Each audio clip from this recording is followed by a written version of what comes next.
Bienvenido, querido oyente de Alaridos Nocturnos.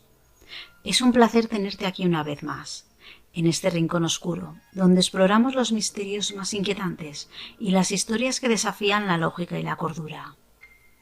Esta noche te invito a acompañarme a un nuevo viaje a lo desconocido, donde lo real y lo sobrenatural se entrelazan de una manera aterradora. En el episodio de hoy nos trasladaremos a las remotas montañas de los Pirineos, a un pequeño pueblo lleno de secretos y leyendas olvidadas.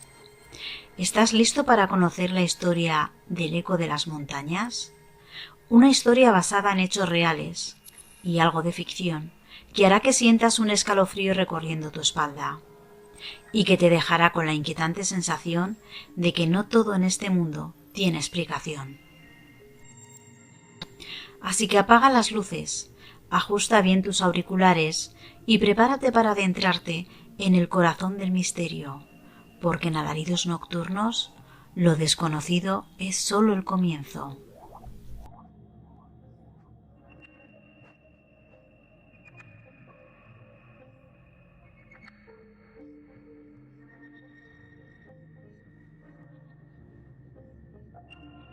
A lo largo de la cordillera de los Pirineos, en la frontera entre España y Francia, existe un pequeño y remoto pueblo llamado Bujaruelo.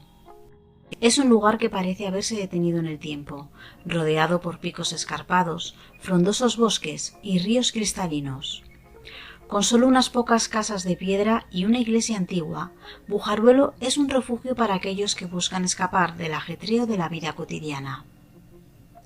En la primavera de 1974, la familia López, compuesta por Manuel, su esposa Ana y su hija adolescente Clara, decidió mudarse al pueblo en busca de una vida más tranquila. Manuel, un escritor que había alcanzado cierto éxito con sus novelas históricas, estaba buscando inspiración para su próxima obra, mientras que Ana, una profesora de arte, esperaba encontrar la paz que tanto anhelaba después de la reciente pérdida de su segundo hijo, un bebé que falleció en un trágico accidente. La casa que compraron estaba ubicada en la ladera de una montaña, apartada del resto del pueblo. Era una antigua masía de piedra con más de 2 siglos de antigüedad, rodeada de espesos bosques y con una vista impresionante de los valles que se extendían abajo. Los lugareños les advirtieron que la casa había estado deshabitada durante años, pero los López, encantados con la serenidad del lugar, no se dejaron disuadir. Los primeros días en Bujaruelo fueron de tranquilidad y adaptación.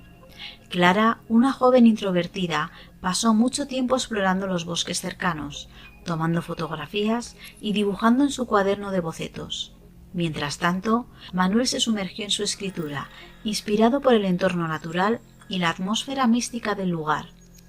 Ana, aunque todavía afectada por la reciente tragedia, encontró consuelo en la belleza del paisaje y en la bondad de los pocos vecinos que conocieron. Sin embargo, no pasó mucho tiempo antes de que empezaran a suceder cosas extrañas. Una noche, Clara despertó sobresaltada por el sonido de una melodía lejana que parecía provenir del bosque. Al principio pensó que era un sueño, pero cuando el sonido se repitió las noches siguientes, comenzó a inquietarse. La melodía era suave, casi hipnótica, pero al mismo tiempo inquietante, como si alguien estuviera tocando una flauta en la distancia. Clara mencionó el extraño sonido a sus padres, pero Manuel, sumido en su trabajo, no le dio importancia, mientras que Ana lo atribuyó al viento que soplaba a través de las montañas. Una tarde, Clara decidió investigar la fuente de la música. Siguió el sonido hasta lo más profundo del bosque, hasta llegar a un claro donde encontró una pequeña cueva escondida entre las rocas. La melodía cesó abruptamente cuando se acercó, dejándola con una sensación de vacío y un escalofrío que recorrió su espalda. Esa noche, Clara comenzó a soñar con una figura que la observaba desde las sombras del bosque. Una mujer alta, de cabello largo y oscuro, con ojos que brillaban en la oscuridad. Los sueños se repetían cada noche, volviéndose cada vez más vívidos y aterradores. Intrigada y asustada, Clara habló con uno de los ancianos del pueblo, un hombre llamado Tomás, que le contó una antigua leyenda local. Según la historia, hacía siglos una joven llamada Lucía había vivido en Bujaruelo. Lucía era conocida por su belleza y su habilidad por tocar la flauta. Pero también era objeto de rumores y susurros, pues muchos creían que tenía un pacto con fuerzas oscuras. Una noche, Lucía desapareció sin dejar rastro, y poco después, los habitantes del pueblo comenzaron a escuchar la misma melodía que Clara había escuchado. Se decía que el alma de Lucía estaba atrapada en los bosques, condenada a vagar por la eternidad en busca de rendición. Al escuchar la historia de Tomás, Clara se lo contó a sus padres. Manuel, inicialmente escéptico, decidió investigar más a fondo, viendo en la leyenda una posible fuente de inspiración para su novela. Pasó días revisando antiguos archivos y documentos en la biblioteca del pueblo, encontrando referencias dispersas sobre Lucía y otros eventos extraños que habían ocurrido en Bujaruelo a lo largo de los siglos. Cuanto más investigaba, más se sumergía en una espiral de paranoia y obsesión. Empezó a notar que sus propios pensamientos se volvían más oscuros y que la casa, que antes le parecía acogedora, ahora le resultaba opresiva. Las paredes parecían susurrar y el viento que soplaba por la noche llevaba consigo ecos de voces lejanas. Una noche, mientras estaba en su estudio, Manuel encontró una vieja fotografía en la casa, oculta detrás de un mueble. La imagen mostraba a una mujer joven que se parecía inquietantemente a la descripción de Lucía, de pie frente a la misma casa en la que ahora vivían. La foto no tenía fecha, pero la ropa de la mujer sugería que había sido tomada muchos años atrás. Mientras Manuel se hundía en su investigación, Clara comenzó a comportarse de manera extraña. Pasaba horas en su habitación, tocando una flauta que había encontrado en el ático de la casa, una flauta que nadie recordaba haber visto antes. Su comportamiento se volvía cada vez más errático, hablando en susurros y evitando a sus padres. Ana, preocupada por el estado de su hija, trató de hablar con ella, pero Clara simplemente la miraba con ojos vacíos, como si no la reconociera. Empezó a notar que su hija parecía estar cada vez más distante, más atrapada en una especie de trance del que no podía escapar. Una noche, Clara desapareció de la casa. Manuel y Ana la buscaron desesperadamente por el bosque, llamándola por su nombre, pero solo encontraron silencio y oscuridad. Finalmente, llegaron al claro donde Clara había escuchado por primera vez la melodía. Allí la encontraron de pie frente a la cueva, tocando la flauta con los ojos cerrados, mientras una figura etérea, la de Lucía, parecía observarla desde la entrada de la cueva. Desesperados, Manuel y Ana llevaron a Clara de vuelta a casa.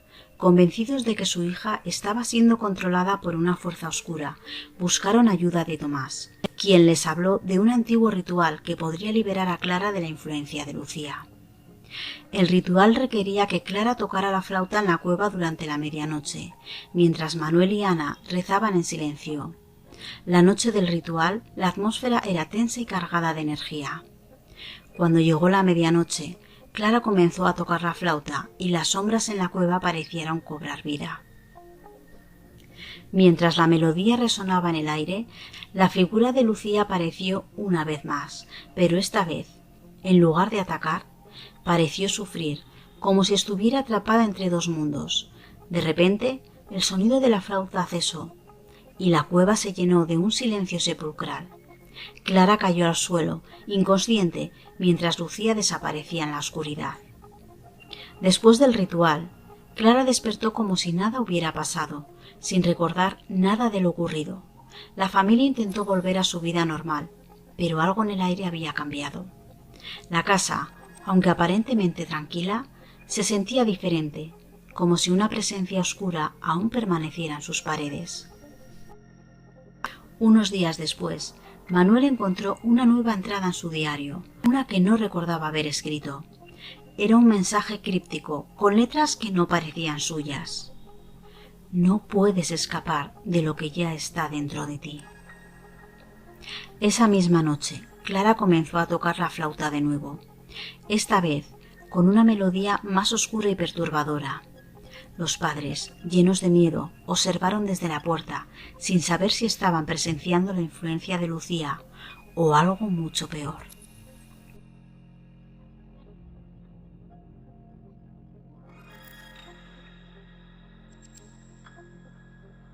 Y así, querido oyente de Alaridos Nocturnos, llegamos al final de nuestro episodio de hoy.